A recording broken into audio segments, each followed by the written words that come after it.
เส้นหน่อไม้ชมนงกันเด้อทุกคนเส้นหน่อไม้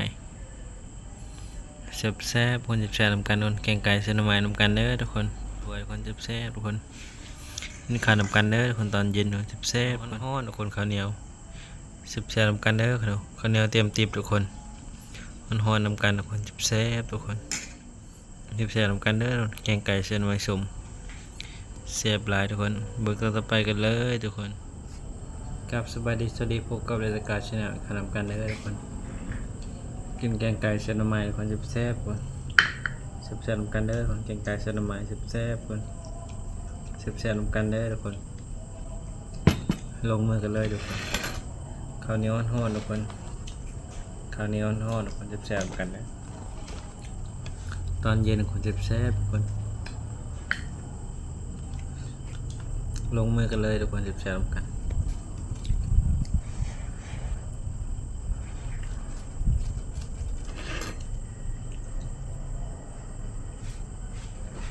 ไก่เส้นหน่อไม้ทุกคน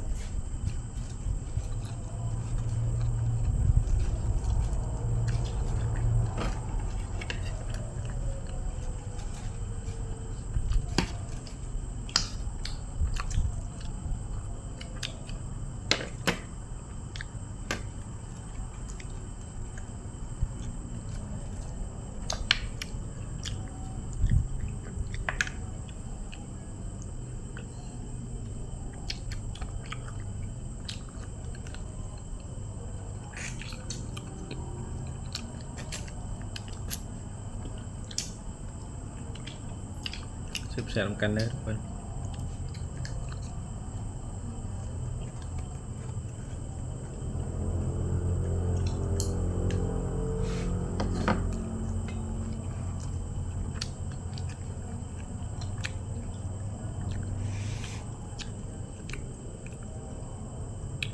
แซ่บหลายทุกคนพอได้เบิ่งก็ฝากกดไลค์กดแชร์ซับสไครป์เป็นกำลังใจคลิปต่อไปเด้อทุกคนกินข้าวนำกันทุกคนตอนเย็นแซ่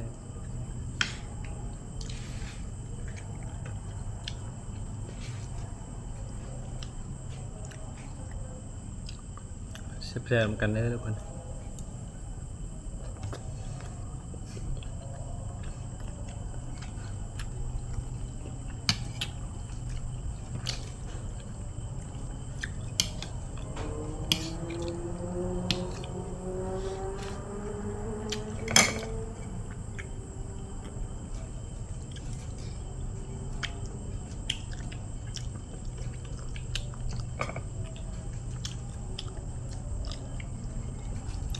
แซ่บนำกันได้ทุกคนคำเนียนำกันทุกคน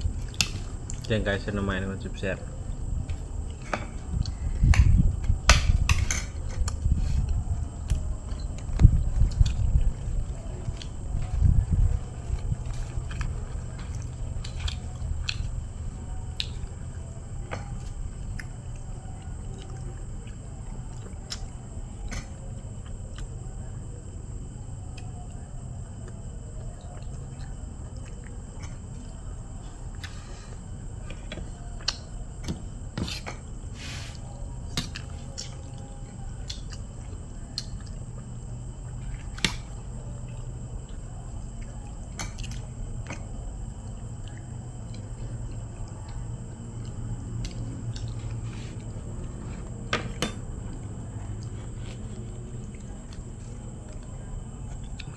นำกันได้ทุกคนข้าวนำกัน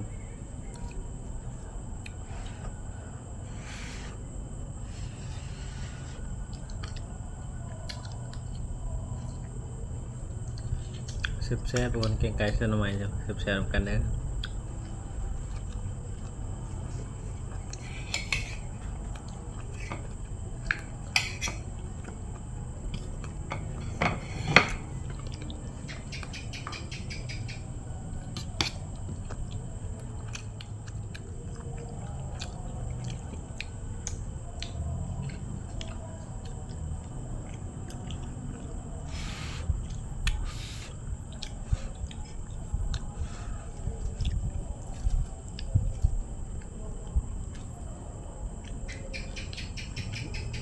ข้าวตอนเย็นทุกคนบรรยากาศเย็นๆทุกคนแซ่บกันทุกคนแซ่บหลายทุกคนแกงไก่เส้นหน่อไม้ทุกคนแซ่บ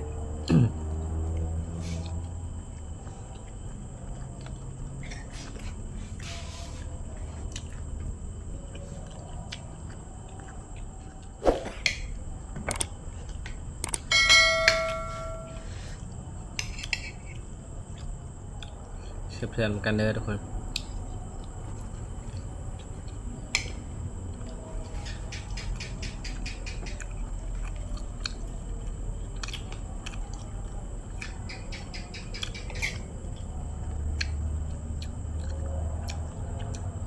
เบื้องต้นต่อไปกันเลยแซ่บๆกันเด้อทุกคนแกงไก่เส้นหน่อไม้ทุกคนแซ่บๆทุกคนกินข้าวนำกันเด้อทุกคนแซ่บๆทุกคน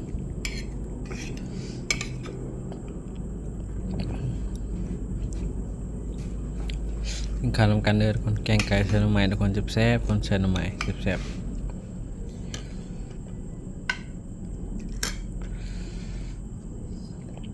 แซ่บๆกันเด้อทุกคน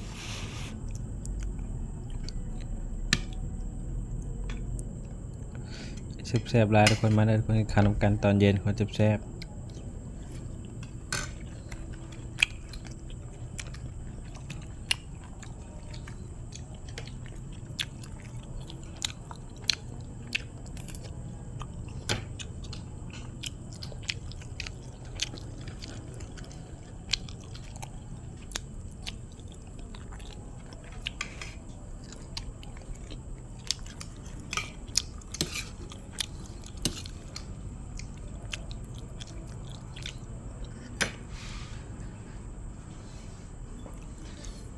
แซ่บๆกันเด้อ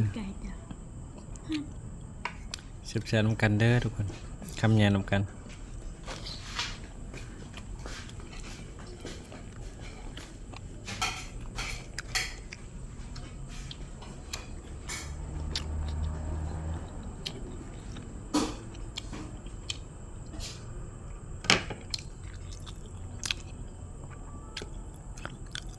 ชดน้ำก่อน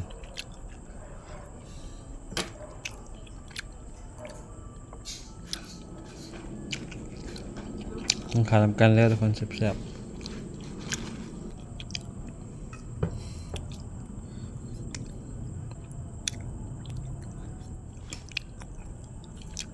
คำยาทำกันคนแซ่บๆคนขาทำกันเด้อบัวทั้งในทั้งต่างประเทศคนบัวฝั่งไทยและฝั่งลาวคนแซ่บๆทำกันเด้อทุกคน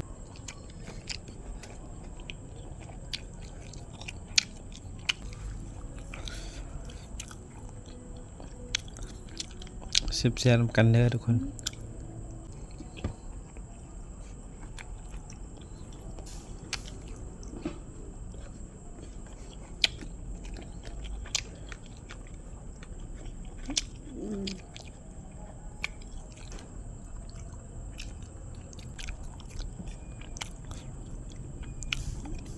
แซ่บๆกันเด้อทุกคน